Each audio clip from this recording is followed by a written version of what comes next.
Ella pregunta con amor, historias de dudas y dolor, voces que buscan su raíz, niños robados entre mil. Muy buenas tardes, bienvenidos a un nuevo episodio de La Trata de Personas. Hoy tenemos la oportunidad de tener a Lorena Miale, está con nosotros, va a contar su historia como lo hacen todos. Recuerden que esta entrevista la podrán ver en YouTube, Actualidad con Soledad, y en TikTok. Le doy la bienvenida. Hola Lore, ¿cómo estás? Hola Sole, ¿cómo va? Bien. Bueno, me gustaría que me digas cuántos años tenés y más o menos lo que tengas de datos que puedas contarme de tu historia. Bueno, yo tengo 38 años, cumplí el 14 de agosto, hace poquito, nací en 1986. Mi acta de nacimiento dice que nací en Monte Chingolo, en Lanús. Como nombres, digamos, de mi padre y mi madre aparecen quienes han sido mis padres de crianza. Bueno, el doctor que figura ahí es el doctor Carboni. Y bueno, nada, eso. Tenés muy pocos datos, te entiendo, Lore. Como todos saben, se hace la previa y la verdad que Lore tiene muy pocos datos, no tiene clínica donde nació, no tiene un lugar físico que pueda plantear. Por eso este caso es distinto y es muy complejo. Pero lo importante de esto es que ella va a poder contar lo que pueda con lo que tenga. La verdad es real, tenés muy pocos datos, pero yo quisiera saber, vos, ¿cuándo te enterás que no sos hija de esas personas que te dicen soy tu papá o tu mamá? Bueno, en realidad a los 6 años mi mamá se acerca para contarme esto. El motivo en realidad por el que ella decide contármelo es porque dentro de la familia había unas personas que tenían una hija de algunos años más que yo, que había sucedido lo mismo, en realidad que era apropiada. Esta nena se había enterado, en ese momento estaba en la preadolescencia, entiendo, se había enterado de esta situación y entonces se había ido de su casa. Entonces, mis apropiadores, por temor a que yo me entere de esa manera y tome algún tipo de medida, fue que me lo explicaron en ese momento. Me lo explicaron, es una manera de decir, porque en realidad me dijeron, bueno, mira, nosotros no somos tus papás biológicos, tu mamá te abandonó, y hubo un policía que supo que nosotros estábamos queriendo tener un hijo y bueno, y viniste con nosotros, ¿no? Claro, es mucha oscuridad la que hay atrás de esto. ¿Por qué? Porque no tenés datos, porque no sabés bien cuál es la historia, sí sabés que te criaron esos padres, es muy difícil llegar a la verdad. Como te decía, hablábamos de los derechos humanos en su momento, de lo que implica estar al frente de una organización tan importante como la que es Derechos Humanos. Te tocó pasar por CONADI, por Derechos Humanos. ¿Cómo contás esa experiencia? ¿Qué pasó? ¿Cómo lo viviste? Bueno, en realidad yo ahí llegué en febrero de este año, por una ONG que también está con este tema de búsqueda, que son personas que han atravesado y que en realidad tienen la misma vivencia. Fue una mezcla de sensaciones. En principio no me sentí escuchada, sentí que ese acto en el que me tomaban mis datos para una investigación era mero acto burocrático. En realidad no se me escuchó la historia y que no había intenciones de que eso se escuchara. Por supuesto me recalcaban esto, uy, hay muy pocos datos, bueno, ¿qué pudiste averiguar vos? Bueno, en realidad si estoy viniendo acá es porque yo por ahí no tengo más datos que esto. Y porque entiendo que desde el Estado van a tener otras herramientas muy distintas a las que tengo yo. Entonces, bueno, vos fuiste a preguntar a tu familia, sí, claro. bueno, nosotros podemos llamar a tu familia, cosas que no tenían como mucho sentido. No, y casi como, uy, bueno, yo vivo en la ciudad de Mar del Plata, al año y medio, ese es otro dato, yo al año y medio más o menos de nacida vinieron para Mar del Plata mis padres y ya nos instalamos acá. Claro. Tengo entendido que eso sucedió porque a los pocos meses de que ellos me apropiaron, a los pocos meses en realidad mi madre biológica me había querido ir a buscar.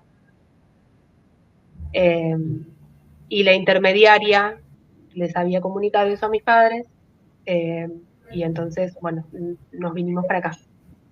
De esto yo me entero hace no tanto, porque en realidad a los 15 años, cuando yo estaba por cumplir 15 años, en la ciudad de Lanús, en Lanús, ahí en Buenos Aires, una tía mía se encuentra con una señora que la reconoció, porque en realidad en el barrio mi familia era bastante conocida, digamos, por comercio y eso de toda la vida, y porque toda la familia aparte es italiana, son inmigrantes, entonces tenían como ciertos rasgos característicos. Y esta señora le preguntaba muy insistentemente por mí, por su cuñado, por el hombre que tenía la zapatería, bueno, y le iba dando como datos muy certeros.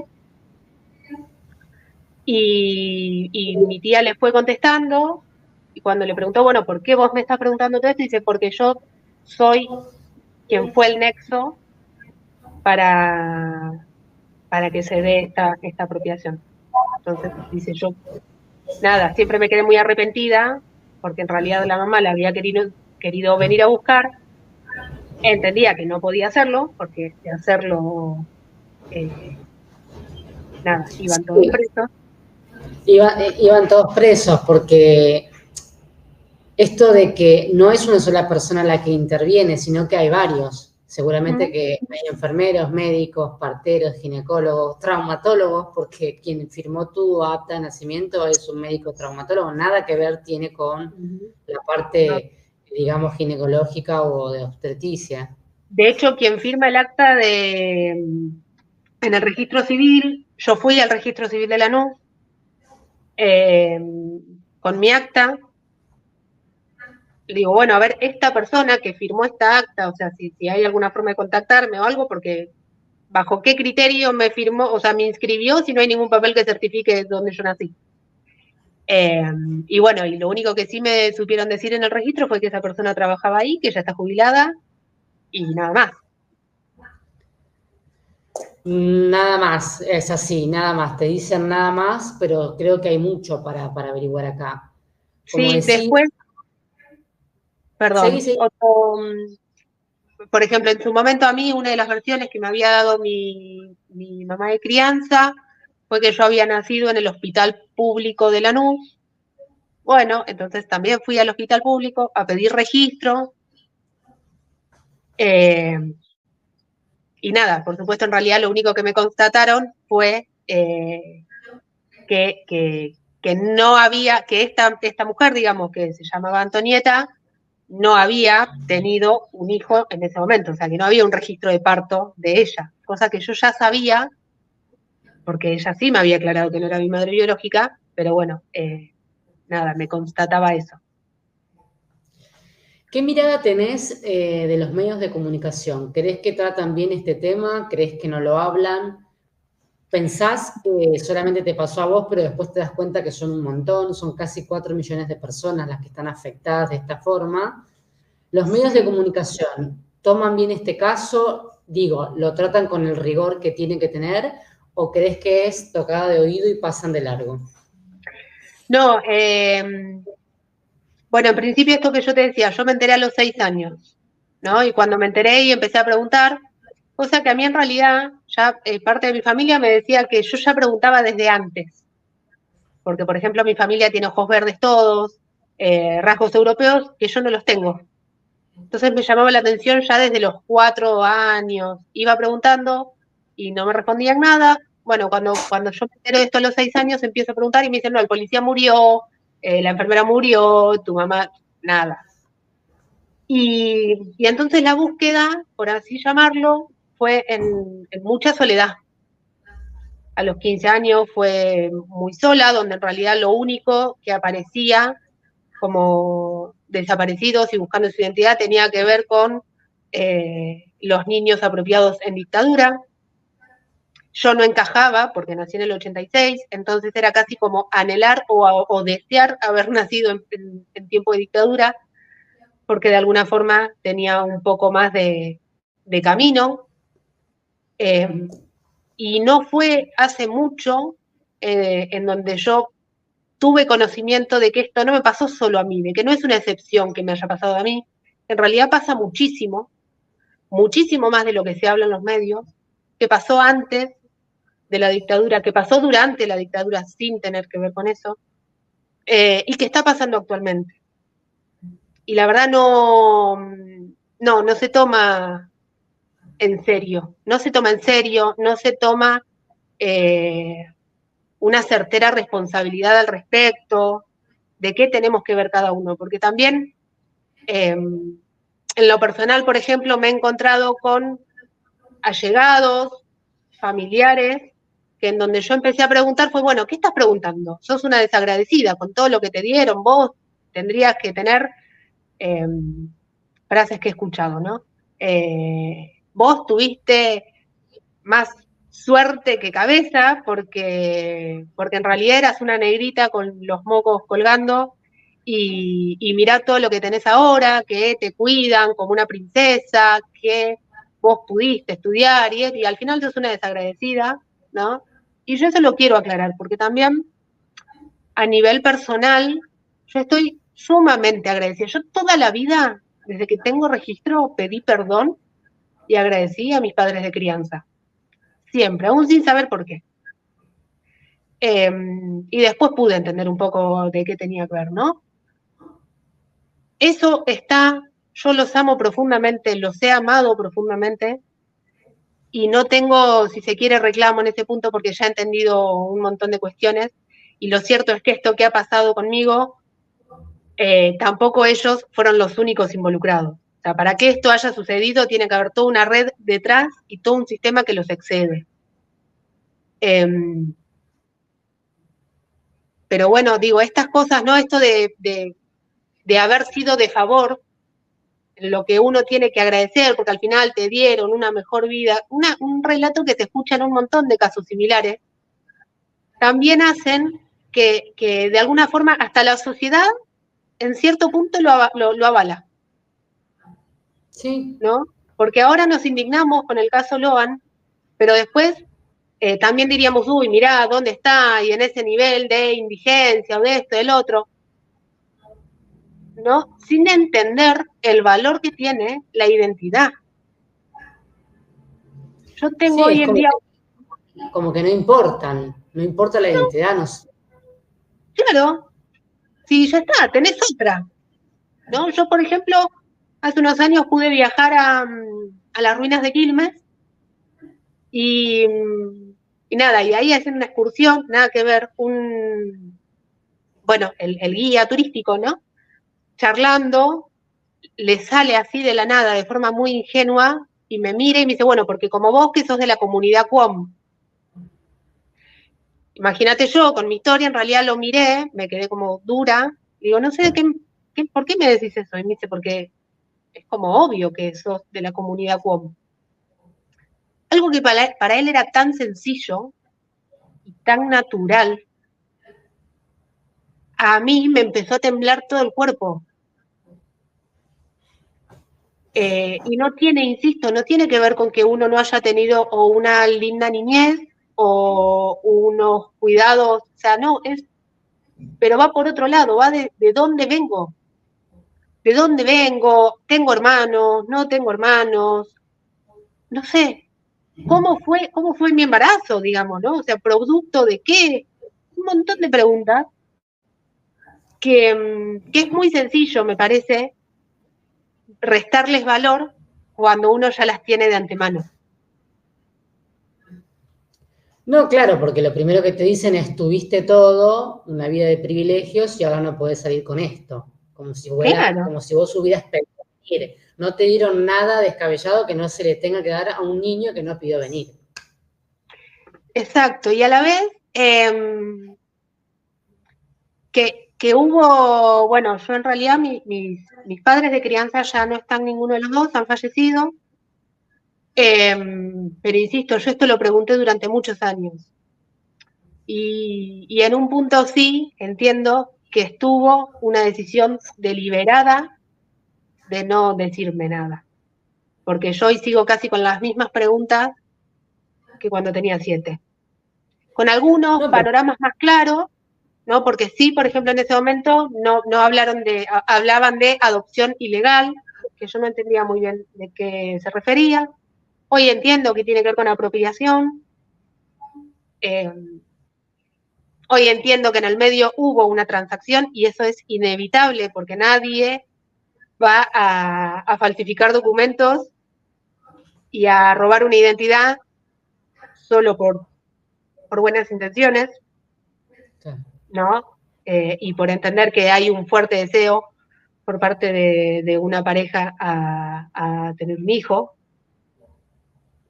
Se pone mucho la excusa en esto también, por ejemplo, algo que pasa en función de los medios, en relación a esto que vos me preguntabas, que automáticamente donde aparece el tema de las adopciones ilegales, que insisto, no tienen que estar llamadas así porque están mal llamadas, aparece después y se confunde el tema de las adopciones y lo burocrático del trámite y lo lento que resulta.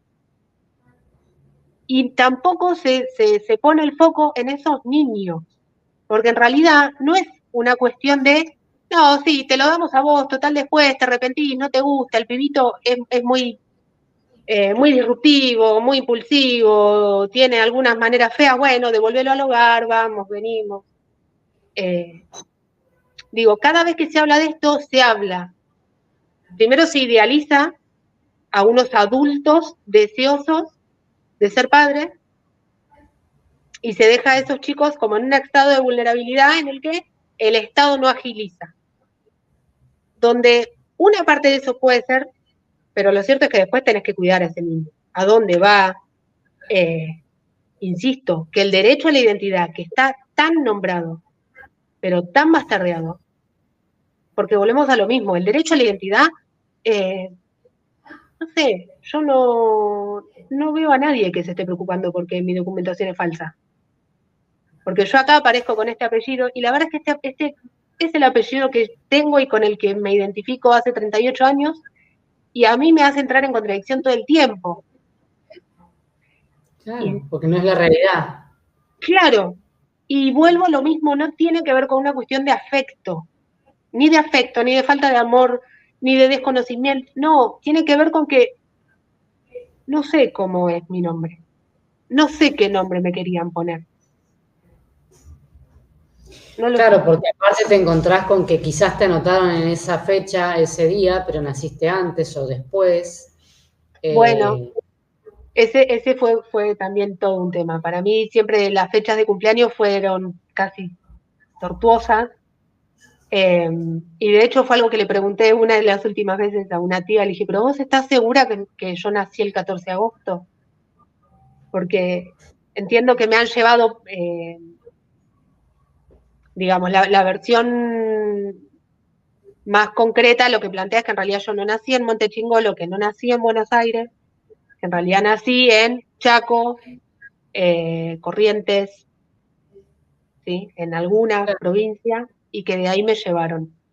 Que hubo como un llamado rápido y me fueron a buscar, que cuando yo llegué a Buenos Aires, o cuando llegamos a Buenos Aires, mis padres de crianza no tenían absolutamente nada, no tenían pañales, no tenían nada preparado, porque fue algo que se dio así muy rápidamente.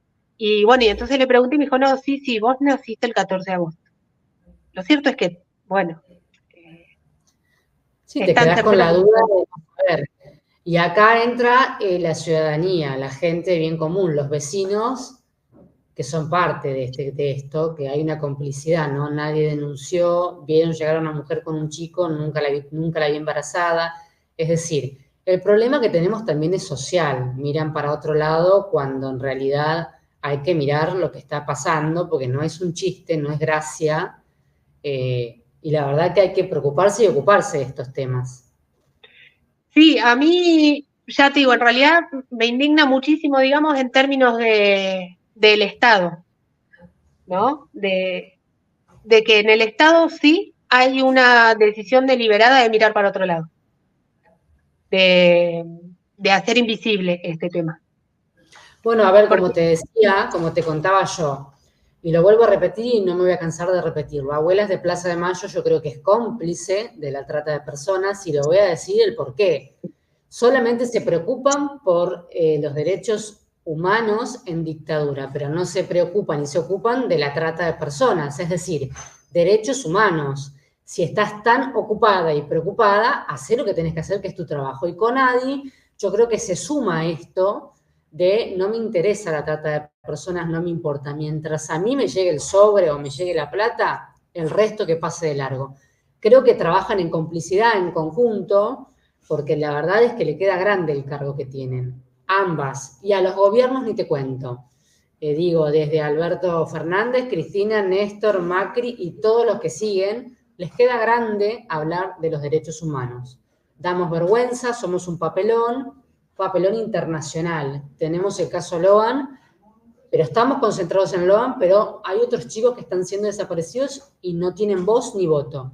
La pregunta que yo me hago es la siguiente: ¿por qué los medios levantan un caso como Loan y no levantan otros casos que están ocurriendo? ¿Qué hay detrás de los medios de comunicación? Y para mí muchos están entongados con la complicidad de no hablemos de esto porque no garpa, no nos da rating, no nos trae demasiado dinero, no hablemos.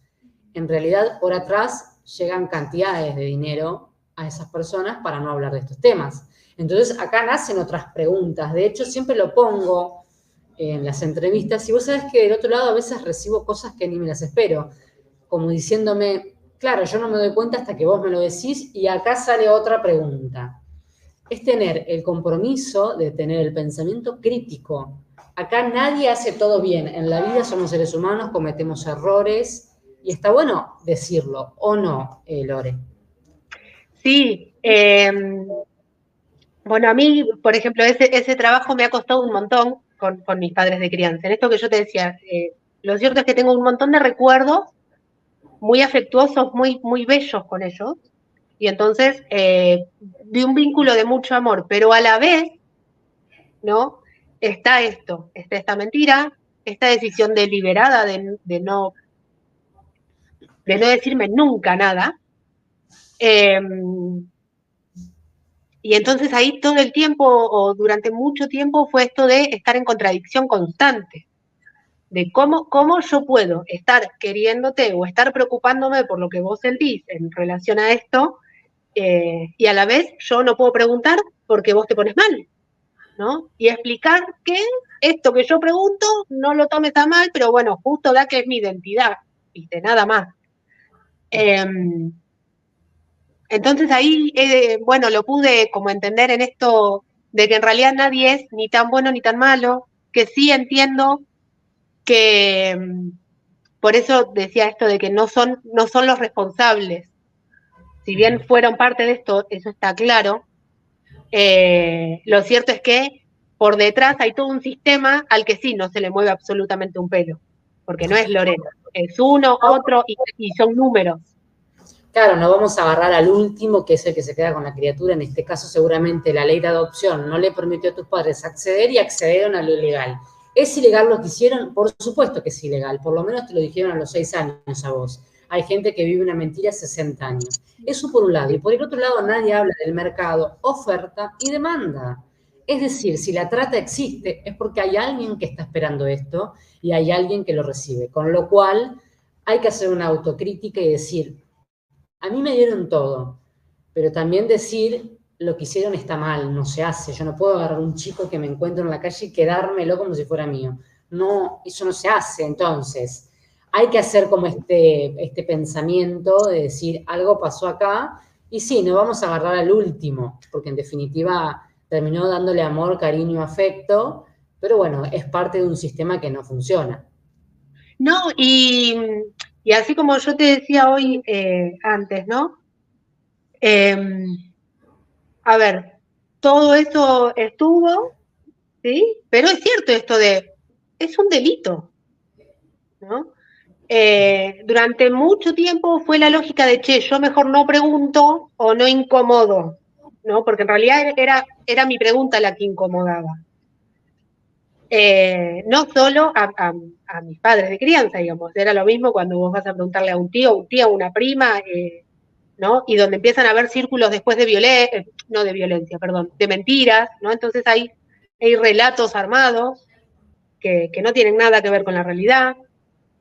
En definitiva, digo, cuando van desde ahí, yo lo que sí pude entender es que el delito no es mío, que yo acá no tengo un secreto que ocultar.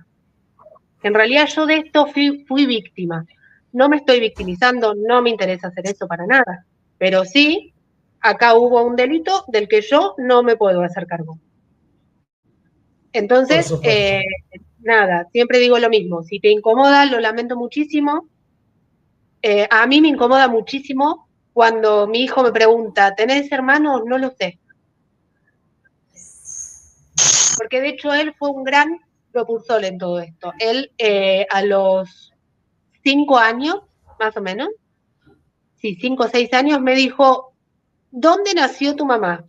En Italia, le dije yo, porque mis padres de crianza eran italianos. No, tu mamá de verdad te estoy preguntando. Mi hijo nunca había escuchado ninguna versión acerca de esto. No la sabía, porque era un secreto. Yo no la pensaba como secreto, simplemente había aprendido a los 15 años que de esto en mi familia no se hablaba. Y entonces, cuando yo lo escuché ahí, medio que paré la oreja, le dije, bueno, mira, tenés razón, en realidad yo tengo a estos papás que nacieron en Italia, mis papás no sé dónde nacieron, mi papá, mi mamá, yo no sé. Bueno, listo, ¿cómo no sabes? No lo sé. Y él, en una cena familiar, junto con mi marido, con su hija y con él, lo contó así a viva voz y con total naturalidad. Dijo, ay, no saben una cosa, mi mamá es adoptada. Él lo dijo, ya te digo, con mucha alegría y con mucha naturalidad, y yo de ahí aprendí. Dije, claro, es esto, es que yo puedo decirlo. Insisto, el delito no es mío. No, por supuesto que no es tuyo. Vos sos víctima de un sistema que funcionó mal y caíste en buenas manos, porque te cuento, hay personas que son víctimas de la trata, que han sufrido todo tipo de abusos con la familia que lo retuvo, pero todo tipo de abuso, desde no estudiar, a no comer, a ser golpeados y maltratados. Es decir, tu historia es totalmente distinta y por supuesto que hay que aclarar, no sos culpable de nada, ni vos, ni todos los que han pasado por estas entrevistas, por lo menos conmigo, no son culpables de nada. Bueno, una experiencia muy linda, que fue, por ejemplo, que no tiene que ver con cómo me atendieron en la CONADI, pero sí entre las personas que fuimos, conocí ahí a una mamá que está buscando a su hija o a su hijo.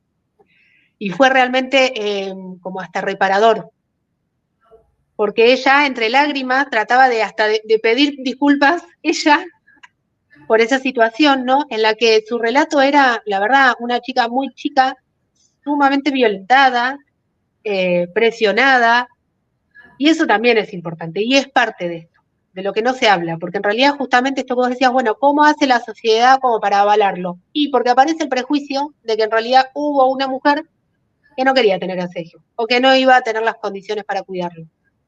Entonces era mejor sacárselo.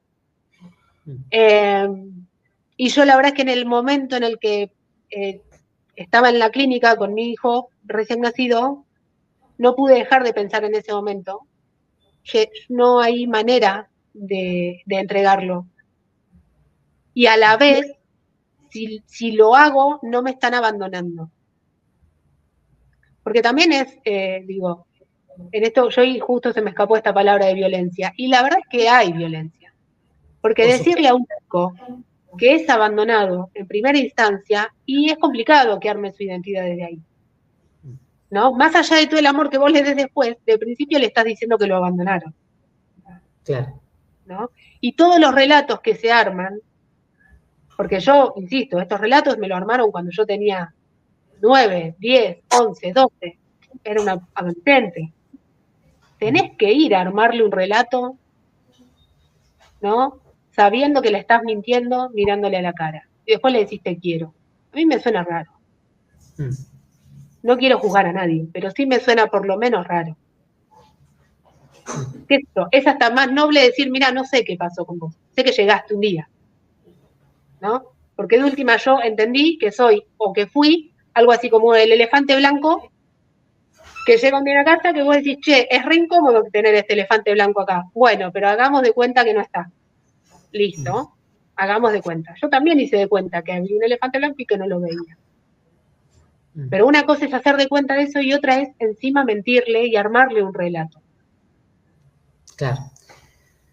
Lore, para mí es muy importante que estés acá. Te quiero agradecer de corazón a ti, a Silvia, a Gise, a todas las personas que están pasando, que se dejan mimar de esta forma, ¿no? Porque en realidad para mí también esto es un ida y vuelta, no es fácil. Te quiero agradecer, me gustaría que cierres tu nota hablándole a la gente que va a ver esta entrevista y desde ya, de todo corazón, agradecerte. Bueno, yo en principio te quiero agradecer a vos por lo amena de la charla, estaba muy nerviosa al comienzo.